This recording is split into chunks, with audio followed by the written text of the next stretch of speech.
Keppelman on the beat. Anyway, me de para. Vindala, vindala. Kepa, Club Life.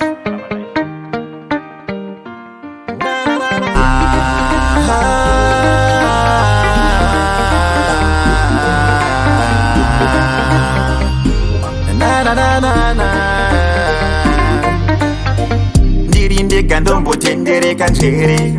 kuti mwana zvanga chiri pwere pandinoganya ndozoguma ndamurwere ndozongoti Mwari ndizvo zvamakaronga ati ndikazvifunga ini ndikazvifunga misodzi yangu inobuda nekuti ndanga ndisina kutadza ndikazvifunga ini ndikazvifunga ndomera kabundu pauro kuti musha wangu wakaparara ndaimboedza kutaura newe asi ndiwe wairamba ndichiitirawo mwana wangu newe kuti asakura sina baba waisada kutsiura wainge uri stubborn uchida kuita fight neni kunge uri rambo handina kukurova handina kukuchita asi wainoripota ndoshushwa tondiwarusa zvinetsa mwana akakura nchamutaurira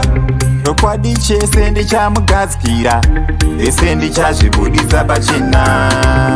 ndikazvifunga ini ndikazvifunga misodzi yangu inobuda nekuti ndanga ndisina kutadza ndikazvifunga ini ndikazvifunga ndomera kabundu pauro kuti musha wangu wakaparara ndinombofunga kuti wakafurirwa mwana mudiki ndiye anofurirwa vese zvawakaita wakandirwadzisa eye kune vanhu unondita problem asi mumwoyo mako unozviziva ndisi problem chuva chinokanganwa idemo taitika chine chinangwa pamwe mangwana taizorwa nemapanga totadza kuzoimba music ndamucheri totadza kuzoona mwana wangu ndakuseri ndikazvifunga ini ndikazvifunga misodzi yangu inobuda nekuti ndanga ndisina kutadza ndikazvifunga ini ndikazvifunga ndomera kabundu pauro kuti musha wangu wakaparara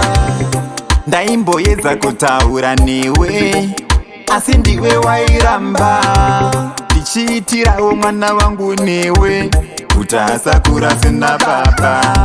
waisada kutsiura wainge uri stubborn uchida kuita fight neni kunge uri rambo handina kukurova handina kukuchita asi wainoripota ndoshushwa